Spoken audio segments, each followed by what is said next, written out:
Hi everyone, and welcome to today's GRIPS Forum. It is my great pleasure to introduce our speaker today, ASEAN's Deputy Secretary General, Michael Tene, who was inaugurated as the current position for political security on February 15th this year. Before assuming the current position, DSG Tene was the DSG for Community and Corporate Affairs from 2019. He joined the Indonesian Ministry of Foreign Affairs in 1994 and served as a senior official at the Directorate General for ASEAN Cooperation at the Ministry. He served as Ambassador, Deputy Permanent Representatives of the Indonesian Permanent Mission to the United Nations, WTO, and other international organizations in Geneva from 2015 to 2018. Between 2010 and 2015, he was the spokesperson of the Ministry of Foreign Affairs. He obtained his bachelor degree from the Faculty of Economics at the University of Indonesia, and most importantly, graduated from the Young Leaders Program at GRIPS. Excuse me. DSG Tene was the first Indonesian in the Young Leaders Program. I am Mikitaka Masuyama, a professor of political science, and I will be a moderator today. I serve as the Deputy Director of the Young Leaders Program, and I had a chance to meet DSG Tene at the ASEAN Secretariat when I visited Jakarta in 2019.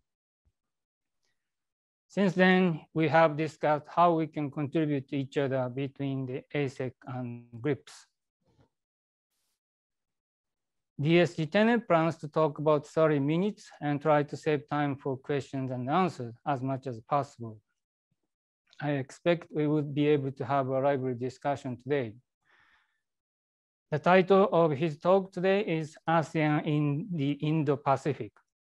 Please welcome His Excellency, DSG Michael Tene of the ASEAN Secretariat. DSG Tene, please start. Oh, okay. Thank you very much. Thank you, Professor Masuyama, and greetings to all the distinguished professors, lecturers at the GRIPS. Also, my dear students, friends who are now studying at the GRIPS, and also all the other participants in this forum. Thank you for inviting me to speak at this forum. It's really an honor for me to participate in this very important forum. As has been mentioned, my topic will be on about ASEAN and Indo-Pacific. But I'll be happy to later on discuss also what ASEAN is doing in terms of dealing with the current pandemic situation, as well as other development in our particular region. So without further ado, let me begin my presentation here. ASEAN, as many of you are aware of, was established back in 1967. It was in 8th of August 1967 with the purpose of managing and ensuring peace and stability in the Southeast Asia region.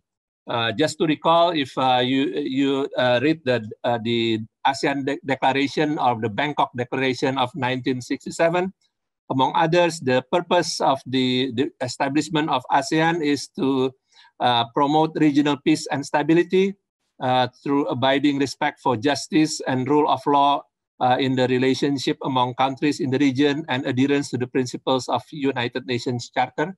That's the first one. Another important purpose is to accelerate economic growth, social progress, and cultural development. As well as to maintain close and beneficial cooperation with existing international regional organizations. Now, from the original 5 founding countries back then, ASEAN now consists of 10 countries in Southeast Asia. And through dialogues and cooperation in various areas, ASEAN has also succeeded in building trust and confidence among its member states. However, ASEAN is also fully cognizant that the peace and stability in our and prosperity of our region, of our members, relies not only on the relationship between the member countries, between countries in Southeast Asia, but is also very much influenced by the situation in the wider region surrounding the Southeast Asia, as well as the geostrategic interests of other major powers that have legitimate interest in the region. Now, in the past several decades, we all have seen the relative peace and stability and sustained economic development in the wider Indo-Pacific region has brought about strategic geopolitical and geoeconomic changes. We have seen throughout the decades, new economic powers have emerged. Back in the 60s and 70s, Japan leads the economic resurgence, economic development of countries in East Asia. And then in the past few decades, we have seen China, of course, Korea, India, and to a lesser degree, ASEAN has emerged as as a regional economic powers. The improved prosperity and other strategic considerations have, of course, also resulted in the modernization and significant enhancement in the military capacities of some countries in our region. Such development have gradually challenged the existing power structure and security arrangement in the region, which have been dominated by the US since the end of World War II. These strategic changes, of course, poses opportunities and challenges. And as mentioned in the background of the ASEAN outlook on the Indo-Pacific in the documents, on the one hand, the economic growth of the regions open up possibilities of cooperation to alleviate poverty and elevate living standards of millions of peoples. On the other hand, the rise of material powers such as economic and military requires avoiding the deepening of mistrust, miscalculations, and patterns of behavior based on zero-sum game. Therefore, opportunities for cooperation to sustain the socio-economic progress and prosperity exist, as well as the challenges to address those strategic distrust and to maintain peace and stability in the region. In terms of security challenges, the main challenges that are faced by countries in the region can be summarized in my opinion. There are 3 major challenges. One is trust deficits. Second is the issue of overlapping territorial claims, especially in the maritime area. And third, the management of the geopolitical and geoeconomic shifts that are happening in the region. In essence, countries in the region must work first to convert these trust deficits into strategic trust. Second, to set aside the use of or threat of use of force as a means to solve territorial disputes. And 3, to discourage a return to the Cold War type mentality or way of thinking based on a new fault line. And instead promote a region of cooperation based on multilateralism and the principles of common security and common prosperity. If you look at the security arrangement in the Asia Pacific in particular, there are at least 2 layers. One, of course, is which is basically the bilateral and regional arrangements. The traditional bilateral security arrangements mainly centered around the U.S. security arrangement with some countries in the region, such as its relationship with Japan, with South Korea, with Australia, New Zealand, the Philippines, Thailand, Singapore, and others. However, in line with its growing economic and military power, China is also strengthening its bilateral influence in many countries in the Asia-Pacific. Complementing these bilateral security arrangements are the various regional mechanisms that have been developed by ASEAN, such as the ASEAN Regional Forum, the ASEAN +1+3 mechanisms, and the East Asia Summit. Of course, many of the security challenges in the region need to be resolved bilaterally among concerned parties, especially when it is about the territorial disputes. However, regional cooperation plays important role in creating conducive environments for relevant parties to resolve their differences in a peaceful way. For example, ASEAN and China, as all of you, some of you may have been aware of, are now engaging in negotiation on a code of conduct in South China Sea. The negotiation on the COC is not meant to resolve the bilateral or the maritime delimitation disputes among some countries of ASEAN and China. But the purpose of the COC is to create a framework to manage this situation so that these bilateral disputes can be resolved through dialogue, through peaceful way, and at the same time also to build the necessary trust so that the actual bilateral negotiation can take place in a positive, conducive environment.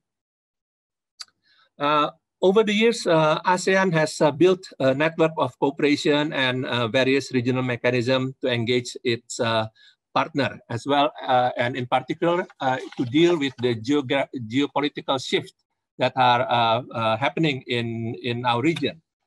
This is not something that are happening just now. This is something that have been anticipated many decades ago.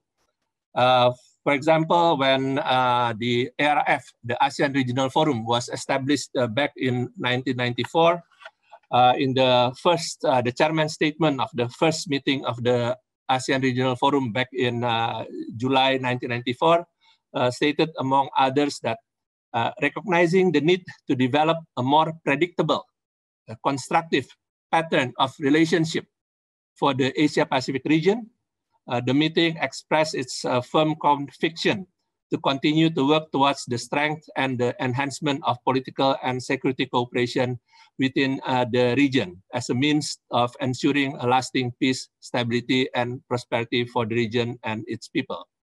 Of course, here, as a student of international relations, we all know that when there is a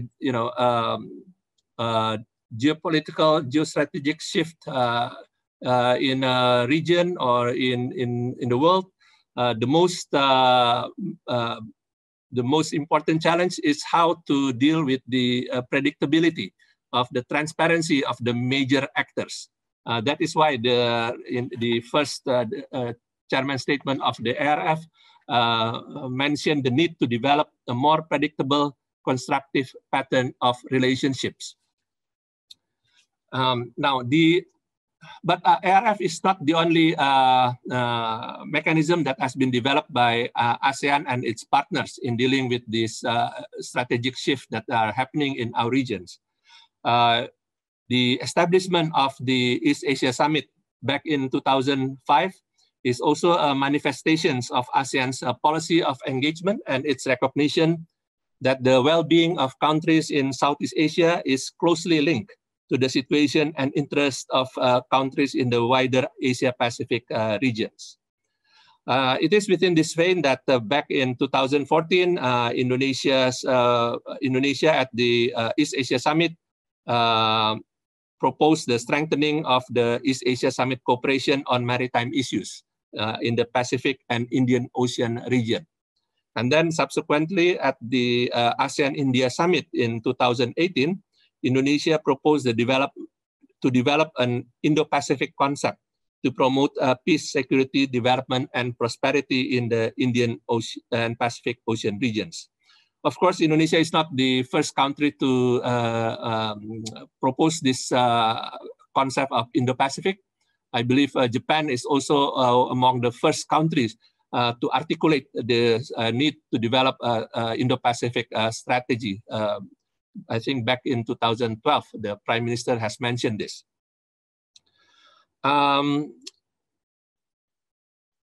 Since then, ASEAN started to develop, to deliberate on its own Indo-Pacific outlook, the so-called ASEAN Indo-Pacific Outlook, which was subsequently adopted by ASEAN at its summit in Bangkok in 2019. The formulation of an Indo-Pacific concept or strategy focusing on the Indian and Pacific Oceans is of paramount strategic importance for ASEAN for several reasons. First, of course, it is acknowledged that countries in the Pacific and Indian Ocean regions are among the main source of global growth. It's these two regions of the Pacific and Indian Oceans are among the most dynamic growth area in the world. And a worldview that considers that these two oceans as an interconnected and interrelated theater will put ASEAN at the center of gravity, both because of its geographic location as well as, and more importantly, the strategic roles that ASEAN has played in the promotion and development of regional cooperation in Southeast Asia and East Asia through the various ASEAN-led mechanisms that I have mentioned earlier. The second, increasingly, of course, the Indo-Pacific maritime domain is becoming a source of friction if it is not properly managed. There are many unresolved maritime boundaries, including territorial and exclusive economic zones in the Indo-Pacific region.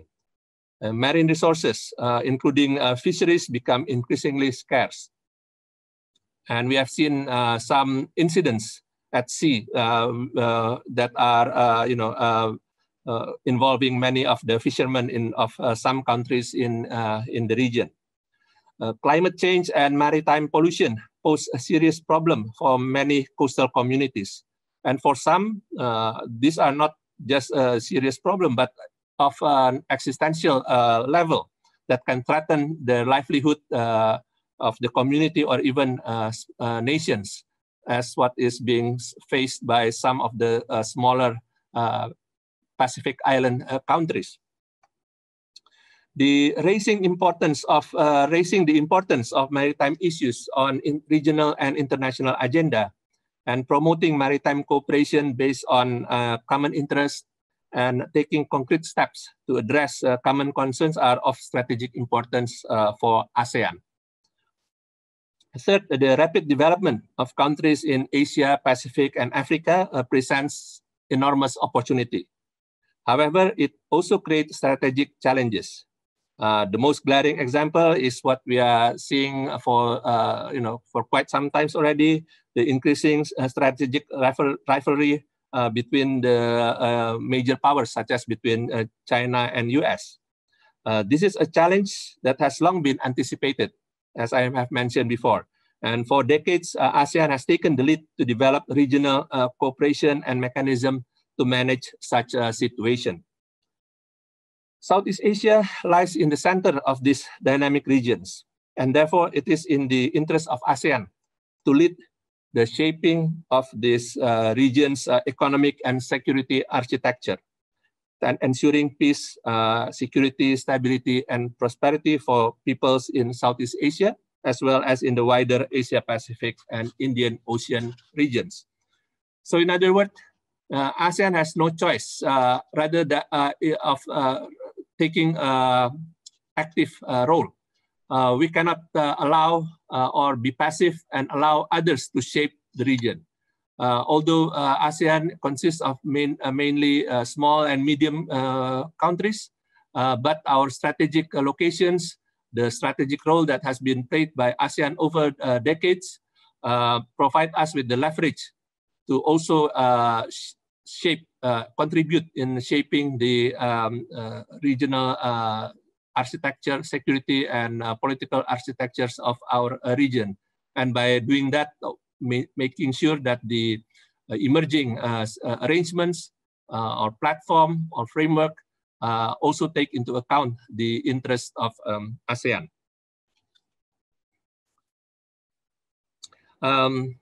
ASEAN, of course, has a strategic interest to ensure, firstly, to protect and secure its own interests and capacity to act independently, and secondly, to help manage and address the strategic rivalry and dynamics in the Indo-Pacific region.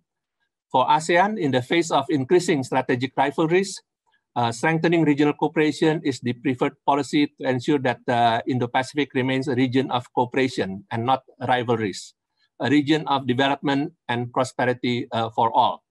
Basically, as I mentioned earlier, that one of the main challenges in this in our region is how to deal with the trust deficits, as well as how to manage the geopolitical, geoeconomic shifts.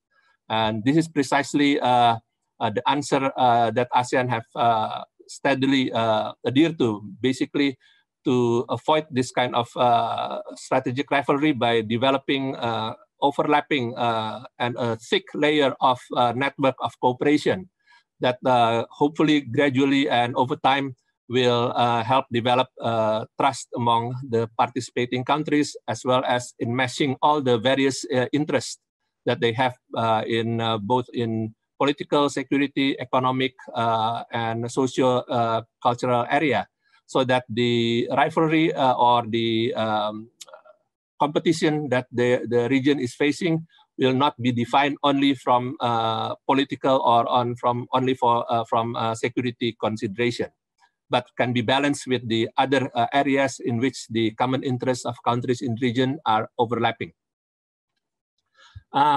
For the above-mentioned reasons, an ASEAN Indo-Pacific concept was developed based on the following key elements. One is the developing a perspective of Asia-Pacific and Indian Ocean regions, or Indo-Pacific, as a closely integrated and interconnected region, and as a single geostrategic theater. Two, to raise the importance of maritime domain and perspective in the evolving regional architecture in the Indo-Pacific region.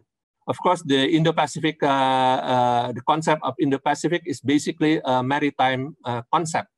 And it is also the ASEAN Indo-Pacific concept is built on the premise that the sea should unite us rather than the sea will be a dividing factor for us. And that is also why we want to raise the profile of maritime cooperation as a main platform of the ASEAN Indo-Pacific outlook. Third, ensuring the Indo-Pacific regions remain a region of cooperation instead of rivalry, as I mentioned earlier. And fourth, ensuring that communities and countries in the Indo-Pacific region can continue to develop and bring prosperity for all, meaning that the concept of Indo-Pacific should at the same time bring tangible results to the people that live in this region. So it's not just a concept that are being thought of by academicians or government officials, but can really bring tangible benefit for people in the region. At the same time, also to bring them together as a community. The ASEAN outlook on the Indo-Pacific is based on, among others, principles of ASEAN centrality, transparency, mutual respect, mutual trust, respect for international law, the ASEAN Charter, and the various principles that are contained in various ASEAN documents.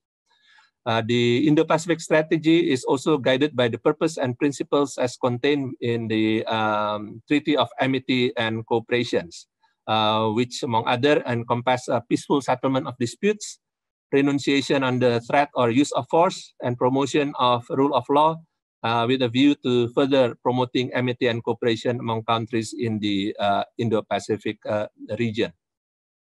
Now, a bit about the Treaty of Amity and Cooperation.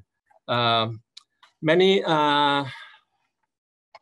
experts have and commentators have portrayed the Treaty of Amity and Cooperation as more of a liability in terms of the relationship of in countries in the region because of its adherence to the non-interference, adherence of the sovereignty, equality, territorial integrity of the countries. But these are the principles that are not exclusive to ASEAN. This is a principle which are the bedrock of the international relations, that every country will respect the sovereignty, respect the independence, respect the territorial integrity of other countries, and that countries will not try to interfere in the policies of other countries, especially in terms of its domestic policies. So all these principles that are contained in the TAC is not exclusive of ASEAN. They are all basic principles that establish a peaceful relationship among countries in the world globally. And while the TAC is a very important principles within ASEAN, over the years we have also developed various other principles which are of equal importance to ASEAN cooperation, such as good governance, respect on the rule of law, democracy, and respect for human rights. And therefore, when any policy of ASEAN will have to take into account all these principles and find the right balance and the right shade of implementation of each of these principles. Now, I've been digressing a bit about the TAC, but I'll come back now on the main topic, which is on the Indo-Pacific. The thrust of ASEAN's Indo-Pacific strategy, at least from ASEAN perspective, is the strengthening of existing regional cooperation mechanism in the Indo-Pacific region. As mentioned earlier, ASEAN has consistently played a strategic and important role in developing various regional cooperation in the Asia-Pacific region. The Indo-Pacific strategy is aimed at building upon those achievements and cast ASEAN as a bridge builder to connect and create synergies between various existing regional mechanisms, with a view to deliver concrete actions to address common problems and promote the common interests of countries in the Indo-Pacific region. This will require a two-pronged approach. First, through the strengthening of the existing ASEAN-led mechanism, and in particular the East Asia Summit. And second, by bridging and connecting the other non-ASEAN regional mechanism that exists in the Indo-Pacific region, such as the Indian Ocean Rim Associations, the Pacific Island Forum, and the others. The ASEAN-led mechanism, such as the East Asia Summit, the ASEAN Regional Forum, the ASEAN Defense Ministers Meeting Plus, they are all indispensable in developing the Indo-Pacific region, as all the major powers in the region are already participating in those mechanisms. ASEAN need to work with other partners to ensure that, in particular, the East Asia Summit become the main institution in promoting cooperation in the Indo-Pacific region. Why the East Asia Summit? Because it is the only institution so far that exists in the region that potentially has the wherewithal to deliver peace, security, and prosperity, as well as addressing common concerns and problems of the region. Because all the major global power, as well as regional power, are member of the East Asia Summit. However, of course, the Indo-Pacific region is wider than the East Asia Summit, and there exists many other regional mechanisms other than the ASEAN-led one. This presents an opportunity for ASEAN to play a strategic role to forge cooperation and synergies between this regional mechanism. So what is being envisaged when we are developing the ASEAN Indo-Pacific outlook is that the ASEAN-led mechanism will serve as the core, and especially the East Asia Summit, and then develop cooperation with the various other regional mechanisms that exist in the Indian Ocean and the Pacific Ocean region, based on issues of common concern or common interest. For instance, when one deals with marine pollutions or climate change, for instance, that cannot be confined only for countries in Southeast Asia or in East Asia. The impact of climate change affect a wider region, the whole Pacifics and the whole Indian Oceans. So these are, for instance, an example of areas in which the interests of many countries in the two regions share the same interest. And so identifying this kind of common interests or common challenges that affect the well-being of many people in the regions is the first step. And then based on this common identification of these common issues, we develop cooperation across the various existing regional mechanisms in the Indian Ocean and Pacific region. So that is the way we think. So identifying common problems and common interests, working for common solutions, and promoting cooperation are some of the roles that need to be carried out by ASEAN under its Indo-Pacific strategy. In this regard, the outlook, the ASEAN Outlook on Indo-Pacific has identified 4 broad areas of cooperation, namely maritime cooperation, connectivity, UN Sustainable Development Goals of 2030, the realization of these SDGs, and economic and other possible areas of cooperation. ASEAN is also very much aware that many countries have developed their own Indo-Pacific strategy based on their own national interests. The ASEAN Outlook on Indo-Pacific is not meant to replace or to compete with these various other strategies. And instead, the ASEAN Indo-Pacific Outlook is open for collaboration based on commonalities of interests and concerns. It is meant to be inclusive in terms of ideas and proposals. Friends, colleagues, for decades, the member states have invested a lot in the development of ASEAN as the main organization in Southeast Asia. Throughout the years, ASEAN not only has delivered peace and prosperity for our region, but also plays important role in developing cooperation in the wider Asia-Pacific regions. ASEAN's strategy to develop and strengthen regional cooperation in the wider Indo-Pacific region should be viewed as complementing all these previous efforts by ASEAN and to bring cooperation in the region into a new level. At the same time, this strategy will also enhance the strategic role and importance of ASEAN and allowing its members to remain free and independent in pursuing their respective foreign policy. With that, I would like to stop here. As I said earlier, I'll be very happy to respond to any questions with regard to the main topic of today's discussion, which is the Indo-Pacific. But also if there's any questions regarding other issues related to ASEAN, I'll be very happy to entertain. Thank you, Professor Masuyama.